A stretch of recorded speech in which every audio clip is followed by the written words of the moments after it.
comportamiento semejante a los protagonizados en el pasado por mexicanos y mexicanas que estuvieron a la altura de su circunstancia, sin importar el desafío que tuvieran enfrente. México nos demanda participación ciudadana en torno a un proyecto colectivo, a un proyecto de nación que reconozca la desigualdad como el problema fundamental y que identifique en la política disfuncional que padecemos un obstáculo que exige solución inmediata. La base de sustentación sólida de la democracia descansa en el ciudadano, quien ha de ser un miembro activo de la sociedad y consciente de sus derechos y sus responsabilidades. La verdadera conciencia ciudadana siempre se traduce en acción comprometida. El largo trayecto de las conferencias magistrales aquí presenciadas se ha planteado en forma implícita y explícita la exhortación a la participación. Desde este foro se convoca la participación ciudadana en el porvenir que se avecina, porque existe la convicción generalizada de que tanto el sistema político como los partidos políticos, instrumentos idóneos de la democracia moderna, forman, en el caso de México, parte de la disfuncionalidad institucional que obstaculiza nuestro desarrollo compartido. Existe la convicción en amplios sectores de la población de que el aliento fresco que ciudadanos y organizaciones ciudadanas representen constituyen los elementos indispensables de renovación de un sistema que urge modernizar. A los mexicanos es mucho más lo que nos une que lo que nos separa. Es fundamental participar en esta coyuntura trascendente para nuestro país, que cada quien haga lo que en sus partidos, si de ellos siguen convencidos, que cada cual lo haga en las organizaciones a las que pertenece, si consideran que ese es el camino, y a quienes nada los convence, que participen creativamente conforme a la ley. La democracia electoral y la democracia participativa no son excluyentes, sino más bien complementarias. Convertir la participación ciudadana en participación social es una opción que brindará enorme beneficio a nuestro país. Ante los magros resultados obtenidos en los últimos años, resulta indispensable para los mexicanos construir alternativas. Identifiquémonos con un proyecto que rescate las experiencias valiosas de nuestro pasado, reconozca los logros que el pueblo de México ha obtenido hasta el presente y trace un horizonte claro de las aspiraciones a las que estamos implícitamente convocados para cambiar México, con el esfuerzo participativo de nuestra sociedad. El proyecto económico, político, social y cultural que nos concilie y logre dirigir la energía social hacia objetivos constructivos y democráticamente compartidos.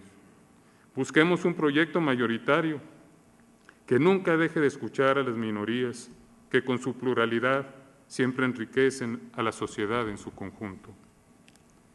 La reflexión relacionada con el proyecto de nación al cual pudiéramos aspirar es prioritario que se fundamente en la estrategia del desarrollo sustentable, que considera la viabilidad de nuestra economía, sociedad, sistema político, proceso cultural y el entorno ecológico de largo plazo.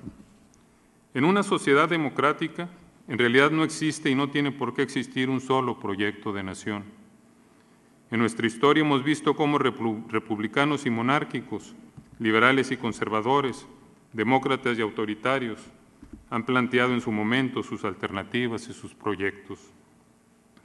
México es un país con activos importantes, bien ubicado, con riqueza natural abundante, con seres humanos talentosos y con vocación por el trabajo y, como es de esperarse, por el trabajo bien remunerado. Los flujos migratorios claramente lo demuestran. La propuesta del proyecto nacional ha de partir de nuestra historia y de nuestra realidad concreta, y ha de ser congruente con el predominio de la globalización en el mundo. El proyecto de incluir nuestras potencialidades y la visión del México al que aspiramos. En este sentido, en principio, ha quedado claro que en esta etapa de la globalización sigue siendo estratégico dar prioridad a los intereses nacionales. Los mexicanos no procedimos de esta manera en el pasado reciente y ahí están nuestros pésimos resultados. Hay que repetirlo. priorizar los intereses nacionales dentro del contexto regional que nos corresponde. Es fundamental reconocer que estamos en una situación de emergencia nacional. Cambiar la estrategia de desarrollo requiere de la convergencia y la participación de los diferentes sectores sociales de nuestra sociedad. El gobierno, la iniciativa privada, los trabajadores de todas las ramas productivas, académicos y académicas, las organizaciones civiles y laborales, los jóvenes, medios de comunicación y la sociedad en general. Para que el Estado mexicano pueda cumplir con la responsabilidad social, debe fortalecerse. Fue un serio error debilitarlo al grado tal de no poder cumplir con sus responsabilidades fundamentales, entre ellas ni siquiera garantizar seguridad en amplias zonas del territorio nacional conforme a la ley.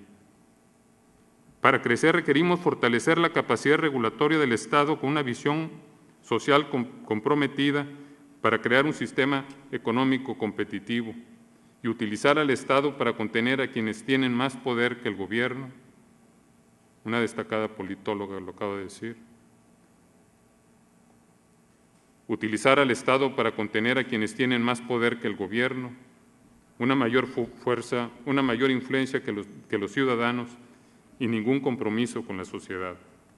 En síntesis, crear una economía dinámica, competitiva, regulada y con apertura estratégica, en la cual el Estado no sea guardián de privilegios y no elija arbitrariamente socios ganadores. Es fundamental recuperar lo social como estrategia rectora frente a la globalización. La estrategia de un nuevo proyecto demanda poner en el centro el tema de la desigualdad, no como opción paternalista, sino como una responsabilidad social solidaria, estrategia para construir estabilidad política, para atender en forma prioritaria nuestro mercado de trabajo, procurar la redistribución del ingreso y ampliar el mercado interno para ser viables como nación. Participar en la globalización sin mercado interno simplemente carece de objetividad, fomenta inestabilidad, es autodestructivo y quedamos inermes ante los contagios internacionales. El Estado mexicano debe ser fortalecido, pero no tiene justificación para incrementar la carga impositiva mientras no asume el compromiso de combatir su irresponsabilidad administrativa en el ejercicio del presupuesto, agravada por la corrupción y la impunidad. Para concebir una política de financiamiento para el desarrollo, se requiere una modernización tributaria y una reforma de la hacienda pública que en su concepción integral sea progresiva, vinculada a la reforma de la política social, considere la juventud como destinataria vital de sus asignaciones y garantice el ejercicio responsable del gasto público mediante la rendición de cuentas frente a la auditoría ciudadana. La ausencia de crecimiento económico en México está determinada en el ámbito de la política. La economía mexicana no crece porque existe una complicidad de intereses entre políticos y particulares nacionales y extranjeros que obstaculizan el desarrollo del capitalismo competitivo y vuelve muy ineficiente el mercado. Es prioritario regular eficientemente el mercado para fomentar la productividad y la competitividad, incluyendo las empresas públicas y los oligopolios privados. No estamos sugiriendo privatizar para beneficio de unos cuantos lo que pertenece a los mexicanos de esta y las siguientes generaciones. Afirmamos que nuestras empresas deben ser económicamente viables, socialmente responsables y consolidarlas para los mexicanos del futuro. El compromiso es incrementar la productividad a través del conocimiento y la innovación para construir empresas competitivas y que los trabajadores y sus familias aumenten sus ingresos y participen crecientemente en el mercado interno. Concretamente, desde esta perspectiva, la economía debe estar al servicio de la sociedad y no al revés, por lo cual es indispensable implementar políticas macroeconómica, monetaria, fiscal y cambiaria que fomente el desarrollo sustentable y atienda los intereses nacionales. En la etapa neoliberal, el sistema financiero no ha colaborado con el crecimiento ni con la sociedad. Resulta fundamental reorientar sus actividades hacia proyectos productivos y no predominantemente hacia créditos que encarecen el consumo. Para nuestro país es prioritario lograr un periodo virtuoso de crecimiento económico sostenido. Para ampliar el mercado interno es indispensable promover el empleo mediante la creación de infraestructura, vigorizando la actividad agropecuaria, pesquera y forestal productivas, produciendo bienes para el consumo interno, vinculando las pequeñas y medianas empresas a las de exportación, promoviendo dentro de nuestras posibilidades la competitividad sistémica basada en la economía del conocimiento y promoviendo el enorme potencial turístico y el mercado de servicios que existe en el país. Es fundamental instrumentar nuevamente políticas sectoriales y regionales de mediano plazo.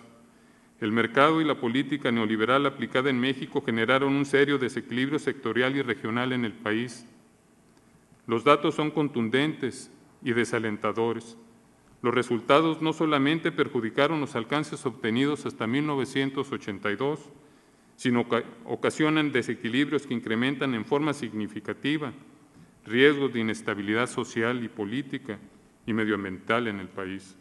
Urge recuperar el aliento de una política regional de desarrollo y la búsqueda de alternativas creativas. Es urgente renovar el sistema político mexicano. El artículo 39 de nuestra Constitución afirma que la soberanía nacional se deposita en el pueblo y que todo poder público dimana de los ciudadanos y se establece para su beneficio. La participación social no solo es indispensable durante los procesos políticos electorales, sino que también será cada vez más necesaria para coadyuvar al correcto ejercicio del poder republicano. Con vocación institucional, existe un amplio consenso de ampliar la participación ciudadana mediante las figuras del referéndum, plebiscito e iniciativa popular en temas de particular trascendencia, para que una vez escuchada la voz del pueblo por este conducto, los diferentes niveles de gobierno tomen las decisiones correspondientes y rindan cuentas a la ciudadanía. Mientras más vinculado esté el gobierno a la ciudadanía, mejores resultados obtendrá la sociedad. Asimismo, es indispensable legislar en materia de revocación de mandato, Contraloría Social, presupuesto participativo, gobierno comunitario. Debemos encontrar un equilibrio entre la participación social y la representación política. Es fundamental prestigiar nuevamente la política como profesión insustituible al servicio de la sociedad. La globalización, en su versión neoliberal, requirió promover ideológicamente que el mercado todo lo resolvía y sin la necesidad de un Estado con responsabilidad social, la política profesional se volvía innecesaria. Por eso hemos visto quienes han llegado al poder. Los grandes intereses creados recurren a la estrategia de desprestigiar la política mientras se juega la democracia y se le vacía su contenido. O bien promueven la política como un espectáculo más en los medios, o bien inventan personajes frívolos y triviales para que la inercia reproduzca los lamentables resultados del pasado, pero con los mismos beneficiados de siempre. El Estado replegado y el mercado distorsionado para beneficio de los muy pocos. Es fundamental para la sociedad mexicana la formación de liderazgos verdaderos. No nos referimos a un liderazgo personal tan propenso a la comicidad y a los extravíos. Se trata de un liderazgo amplio y colectivo, con los mejores hombres y mujeres del país que por su capacidad y compromiso representen adecuadamente las aspiraciones de las mayorías. No es exagerado hablar de un liderazgo colectivo de salvación nacional, comprometido con cambiar México. La profundización de la democracia electoral incluye la modernización de los partidos políticos y la creación de una ley que los rija, la promulgación de reformas político-electorales